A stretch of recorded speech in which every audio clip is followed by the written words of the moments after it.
Prime Minister Viktor Orban lost the Hungarian elections in a crushing defeat. Opposition candidate Peter Magyar's landslide victory ended 16 years of Orban's rule. And he has won more than 2/3 of the seats, giving him a broad mandate for change and the ability to do so. So what changes will he actually make? What does this mean for Hungary's relationship with the EU? And will this be a game changer for Europe or not? Welcome to State of Play. I'm your host, Will Todman, and in this podcast, the CSIS Geopolitics and Foreign Policy Department brings together our leading experts to unpack the latest geopolitical developments from around the world and what it all means. To walk us through the implications of Hungary's elections, I am so excited to be joined by Donatien Rui, who is a fellow in the Europe, Russia, and Eurasia program. Donatien, I have extra reason to be thankful for you because I have dragged you out of your holiday, your vacation, to do this. You're joining us from Europe. I know that is a criminal offense to do to a European, and I say that as a European myself. So thank you so much. I'm really excited to hear from you what you think this all means. You were totally forgiven, Will. I'm very happy to do this. Yes, I am in Europe. I am not on the ground in Budapest, but I am in Europe. Okay, excellent. So we are talking the morning of Monday, the 13th of April. And I think we're starting to get some clarity about what actually happened. So can you just fill us in? Like what has just happened? Well, I think what's really important to start with is that it is significant that we have a lot of clarity already on the morning right after the election, because that was not guaranteed. What happened is that the opposition leader, Peter Magyar, who leads the TISA party, has won a crushing majority in the National Assembly. These were parliamentary elections that will lead to a new prime minister coming to power in Hungary.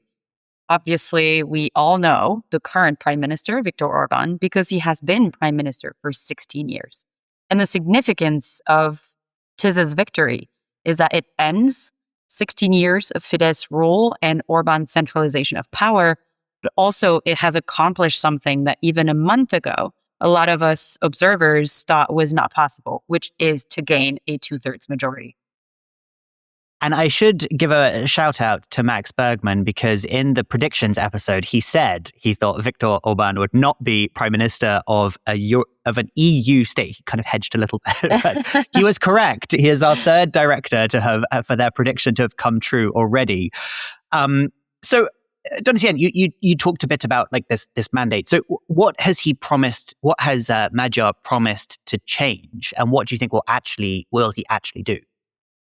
What has made Magyar so popular over the last few months during his campaign is that he really campaigned on this idea of doing away with Fidesz's total control of the state and undo years and years of corruption, of takeover of the administrative state, and basically rewiring the Hungarian state to really help people instead of supporting Fidesz and their partners and their allies, including in the private sector.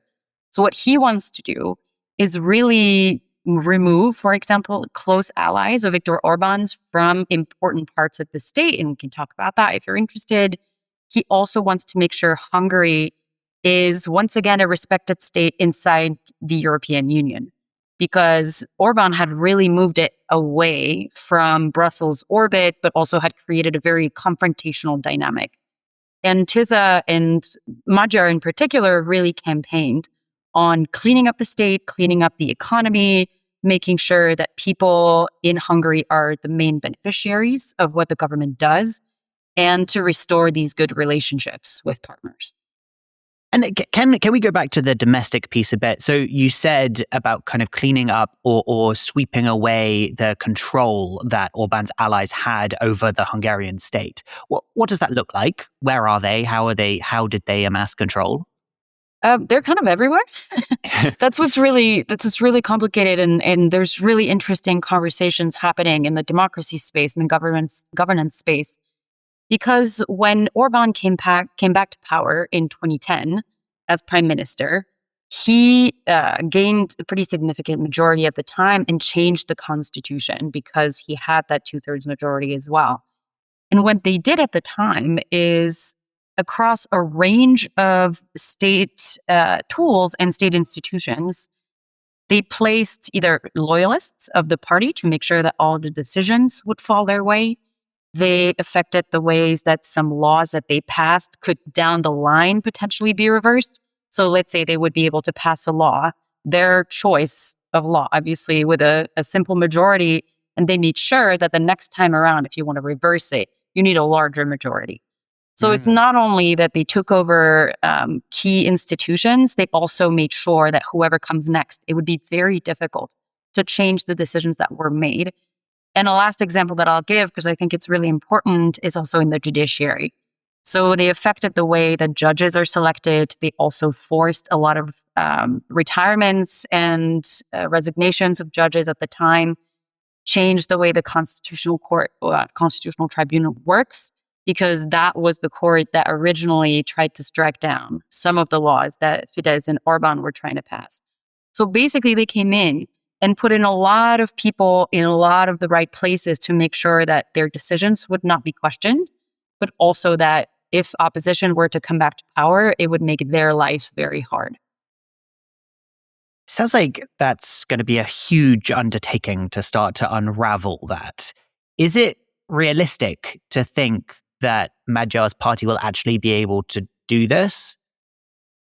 It's an uphill battle for sure to do that much. I will say, though, it is a slightly easier battle, or maybe a less hard battle, I should say, now that they have this quite significant majority in the parliament, what we would call the constitutional majority, because that means they are above the threshold to undo the laws that Orban had passed before. What I was mentioning around, passing them with simple majority, but having to undo them requires more. They are able to do that now. So there's going to be that work, but it's also a lot of work to go through all of these institutions. It kind of has to be systematic. Now, I have no doubt that Magyar's campaign and the people around him have been working for a while on what it would take to do this. But one thing to remember, and that's kind of an open question at the moment, is Magyar is a Fidesz insider up until 2-3 years ago. He was a Fidesz member for a very long time. He worked for the Hungarian government in Brussels. He was in the European Parliament. He was in the representation in Brussels. He was married before to the justice minister. And then a big scandal is what triggered this schism for him. But that was not that long ago. So he is still quite familiar with a lot of the elites of Fidesz. So it kind of can go both ways, because we've seen in the last few weeks more leaks from inside the Hungarian state. So that could tell you that there's enough elites on the inside who saw the wind blowing a different way, and they can live with someone like Magyar, whereas they could not really live with some of the more centrist left-wing opposition before. And they would have fought hard against that. But Magyar is someone they can live with. The other way this could go is Magyar is quite familiar with some of these people. And so he might not want to let the purges, or quote unquote purges, go too far, because these are people he knows and for a long time was quite close with. I was going to say, maybe this is the cynic in me, but if he was part of Orban's party until just a few years ago, should we really expect that he's had a complete, 180 in the last few years? I don't know. Are people doubting that, or do we really think that he does want this change? I don't doubt his bona fides when it comes to a real anti-corruption drive. I think he would try to see if he can work with some of the people who are inside at the moment to see if they're willing to kind of reshuffle the state in the right direction and some of those key institutions. But there's definitely people he has announced already he wants to get rid of. He has called, even last night during his victory speech, he has called for their resignation, including the public prosecutor. This is the kind of office that you really need if you want to do anti-corruption drives, because otherwise that person is not going to bring the cases you really need to bring. He wants the president to resign as well, because the president has veto power and was kind of figurehead also for Fidesz and for Orban's plans. So you can see that he has genuine intent to do what needs to be done. What's more up in the air when it comes to Magyar is just how much of the apparatus he's willing to really turn over at every level. And that doesn't mean he can't do the kind of state cleanup that he has said. Is just kind of interesting to see how much he can stay. The last thing I'll say on this is, in terms of policies, it's not that different from Fidesz. When you just look at the platform when it comes to the economy, to social issues, they're not widely different, but he wants to do it, quote unquote, the right way, the democratic way. So we're still talking about a very conservative person. He just happens to want to do it in a way that is not centralizing power and economic benefits in a tight circle of people. Okay. So you hinted at what this might mean for the EU earlier, and I do want to bring us back to that, because my sense is that Viktor Orban has been a bit of a thorn in the side of the EU. Firstly, what did Orban kind of block or prevent the EU from being able to do? I mean, depending on who you ask, a thorn or a spear in the side of many in Brussels and across the EU. He really has become sort of bit noir in Brussels, in that everything he does is through the lens of what benefits Viktor Orban, but also just become very confrontational and blocking a lot of really important things, as long as unless he can really draw benefits from it. So just to give you an example, a couple years ago, there's a lot of important funds that go to each country in the European Union from a central pot. And some of these funds are frozen, that are supposed to go to Hungary because of rule of law concerns. And a couple years ago, Orban was blocking an important decision that would benefit Ukraine, so sending a support to Ukraine so that Brussels would unfreeze some of these funds. And he did it again for something very important in the last few months. There's this big 90 billion euro loan that Brussels is trying to send to Ukraine to support their economy, but also their war effort. And Orban stands in the way of that. And that is existential for Ukraine. So that's just to give you an example of, he has no scruples blocking really important decisions if he doesn't benefit from it. And of course, because of his own ties with Russia and blocking that agenda.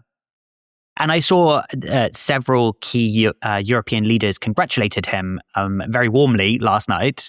Congratulated Magyar, of course. So do we expect that he will not block these things, and that then these things can go through? Is the EU about to provide more support to Ukraine, for example? There were some, I'm sure you saw them, there were some really funny memes on the internet. Yes, you know, that picture of that picture of the Situation Room when President Obama, et cetera, were looking at the screen because of the operation to get Osama bin Laden. Everyone was tweeting that to say every leader in Europe tonight watching the Hungarian election results. That's kind of what was happening, because all of these people are so used to Orban being in the room, and their calculus going into a European Council has had to be, okay, how are we going to deal with Viktor Orban? Because we have to make big decisions on the EU budget, on Ukraine, on sanctions on Russia, and we have to make sure he doesn't block these things. When we talk about Magyar, this is quite different, because he has already said he will not block the loan to Ukraine. So you're almost guaranteed that in a month, when he officially becomes prime minister, the European Union can go ahead and actually vote for this. It won't be blocked. Sanctions on Russia are likely to be a lot easier to pass, although we should say Magyar has not said he wants to cut all ties with Russia altogether, especially on the energy side. He's not pro-fast-tracking Ukraine's accession to EU membership. He doesn't really want Hungary to send weapons to Ukraine either, but he probably won't stand in the way of other European countries trying to work together to send that to Ukraine. So at least on the Ukraine file, Magyar coming into power as a prime minister is transformational. And so, I'm conscious that we've not even talked about kind of the US part as well. And of course, Vice President Vance was in Hungary I don't know if it's fair to say he was campaigning for Orban, but he at least gave a pretty strong show of support for Orban. So how do you expect the US-Hungary relationship to go from here? Yeah, Vice President J.D. Vance officially said he was not there to campaign, but it's really hard to say he wasn't. He was at the very least there to show the administration's official support to Viktor Orban. First, because we know there's a close relationship between Viktor Orban and President Trump. There's also a very close ideological relationship between Orban and his brand of national conservatism, the kinds of policies that he has implemented that he would argue are pro-family and traditional, et cetera, and fighting against the pressure of Brussels, whatever you call it. So his camp and what we've been calling, or people have been calling, the new right or the hard right, and some of these conservative movements. And it's tricky for this administration because in their official strategic documents, a country like Hungary is considered the kind of ally that they want to see in Europe. They want to see this kind of conservative government. So one second. Yeah. Didn't even the national security strategy said that the US would support parties like this? It was Yes, a policy, right? Exactly. It is the official policy of the United States government at the moment. Now, it depends. President Trump, we know, does not love to back someone who lost. And he likes to back, quote unquote, winners. And because Magyar still is likely to keep fairly conservative policies in place, even though he, cleans up the corruption and cronyism, you could you can make an argument that at least Donald Trump would find a way to support Magyar, or at least not be actively against him. It's more going to be a question for that part of the government that is more ideologically attached to someone like Orban. So that is where the relationship might differ. But at the same time, when you look at it rationally, even separate from those personal connections, this is a good thing because that means you have a state in Central Europe that is no longer so beholden to Russian interests, for example, that can work within NATO, within the EU. And you don't have to worry so much about the kind of leaks that we heard about in the last few weeks of literally the Hungarian state giving pretty sensitive information over to Russia. So my final question then, quickly, if you can, will Orban's defeat transform Europe? Is this transformative? I think so. I think it is. The reason I'm saying this is with all the caveats that I said about how much Magyar can do in how much time, it is just symbolically. It's a symbol that it is still possible to reverse significant democratic backsliding. It shows that Hungary was maybe not as far gone as you could have hoped, and that gives a lot of wind to some of these democratic movements. And it's transformational because Europe can move ahead in a different way now, the EU in particular. Of course, there are some leaders who are sometimes hiding behind Orban because he was the perfect lightning rod. So we'll see now who is potentially emerging as another blockade type of person. But on the big things that the EU has to do in the next year or two, this is a significant change. Well, what an exciting night in Europe. Donatien, thank you so much for joining and for walking us through all of that. That was really interesting. Thanks so much, Will. This was a pleasure. Thanks for listening to State of Play. If you enjoyed this episode, subscribe to it wherever you heard it. And you can find more analysis at www.csis.org/geopolitics. This podcast was produced by Sarah Baker. Until next time.